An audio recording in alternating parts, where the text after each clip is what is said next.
Bismillahirrahmanirrahim. Assalamualaikum warahmatullahi wabarakatuh. Sahabatku, apa kabar iman sahabat-sahabat hari ini? Gimana iman sahabat-sahabat hari ini? Apakah semakin baik? Apakah semakin kurang baik? Saya harapkan mudah-mudahan iman kita semakin baik, semakin yakin kepada Allah Subhanahu wa taala. Itulah ketika para sahabat Nabi berjumpa dengan sahabatnya, itu yang ditanya bukan sehatnya. Nah, yang ditanya adalah, wahai sahabatku, bagaimana imanmu hari ini? Gitu. Yang ditanya adalah iman. Nah, gitu. Yang ditanya adalah iman. Kalau saat ini kita kalau ketemu teman, apa yang ditanya? Gimana, sehat nggak? Gimana, sudah makan belum? Gitu. Nah, sekarang utamakan kalau kita bertanya adalah gimana kabar imanmu. Gimana kabar iman sahabat-sahabat? Mudah-mudahan imannya semakin kuat, semakin kokoh, semakin tangguh. Karena kekuatan iman ini akan menyebabkan semangat dan tidaknya hidup kita. Kekuatan iman ini menyebabkan sembuhnya dan tidaknya diri kita.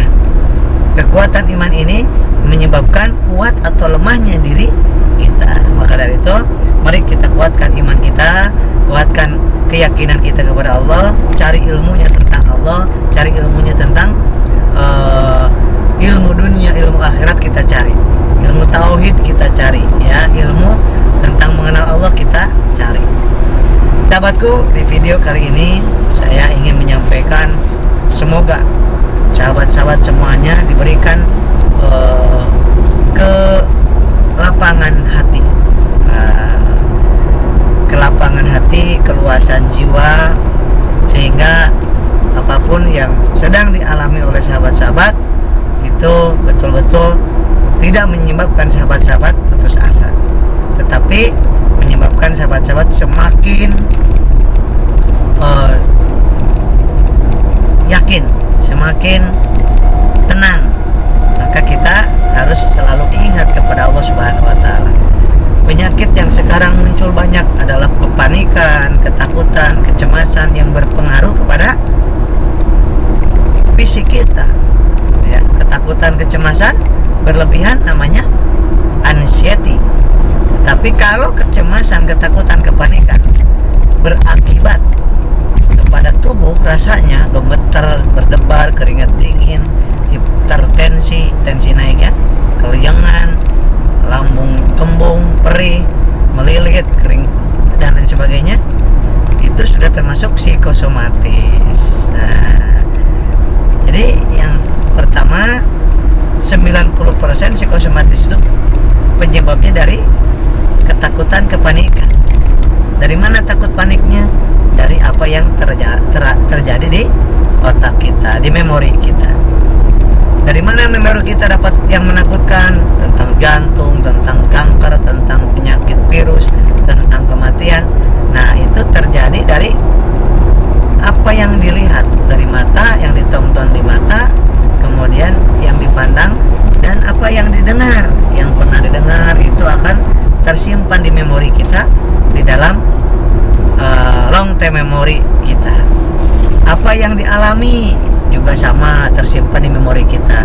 Apa yang termimpikan terus juga akan tersimpan dalam memori kita. Yang ditonton, yang dibaca, itu tersimpan dalam memori kita. Nah, itu yang menyebabkan, andai kata memorinya isinya banyak yang menakutkan, hal-hal yang negatif, yang horor, maka jangan heran kita menjadi manusia penakut. Yang tadinya pemberani jadi penakut, tadinya semangat ceria jadi murung. Kenapa? Karena seperti DVD player diganti CD-nya. Nah, seperti itu. Jadi tergantung apa yang di-setel di CD itu, diputernya, maka akan muncul di monitor adalah film tersebut.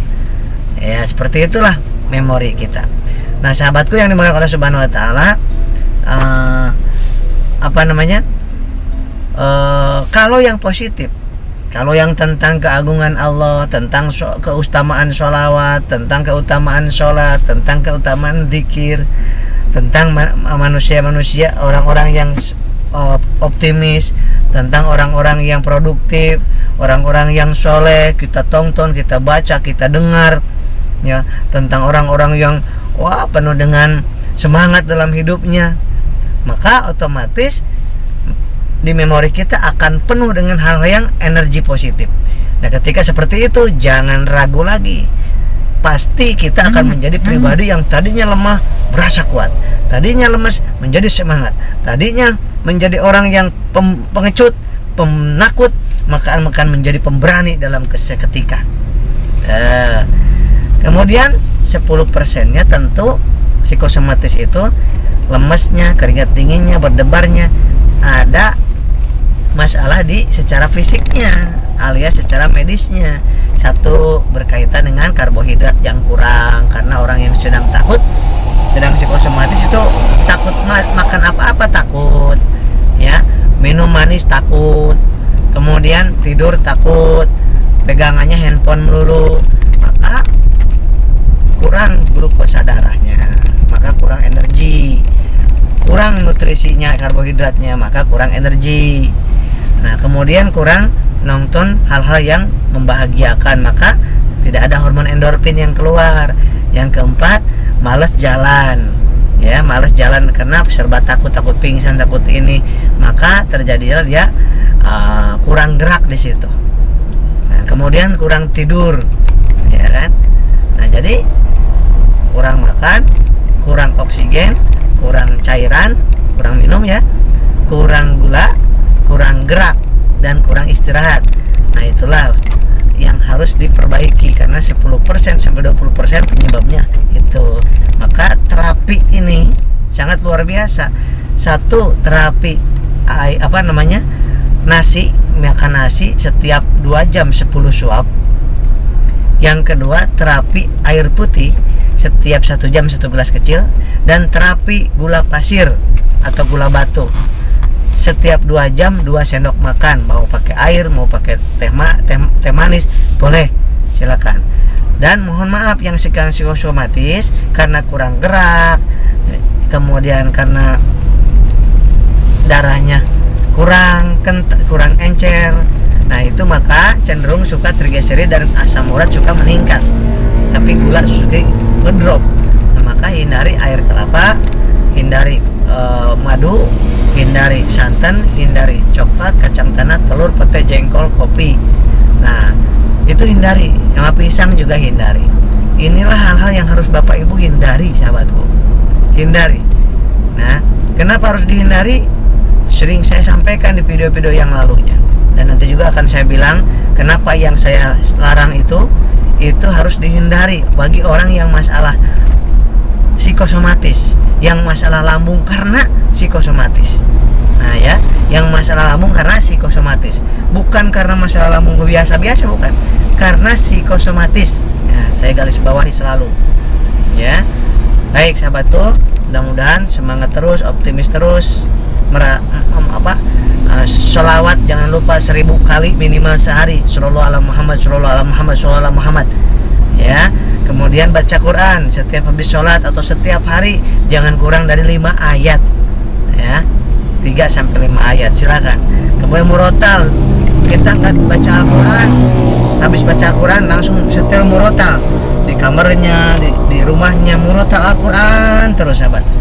Itu akan membuat jadi lahir batin kita disehatkan oleh Allah Subhanahu wa Ta'ala. Kemudian sahabat-sahabat yang Allah Subhanahu wa Ta'ala, hindari panik, hindari takut, ya, deketin Allah, karena yang membuat kita bisa hidup Allah, yang membuat kita bisa sembuh Allah, yang membuat kita bisa sakit juga Allah, yang membuat kita bisa bernafas juga Allah, yang membuat kita bisa tidur juga Allah. Dan yang selanjutnya, maka deketin Allah Subhanahu wa Ta'ala, sering-sering sebut nama Allah. Nah, kemudian perbaiki sholat dan sedekah, sahabat. Pagi-pagi sudah sedekah, apapun jenisnya silahkan sedekah.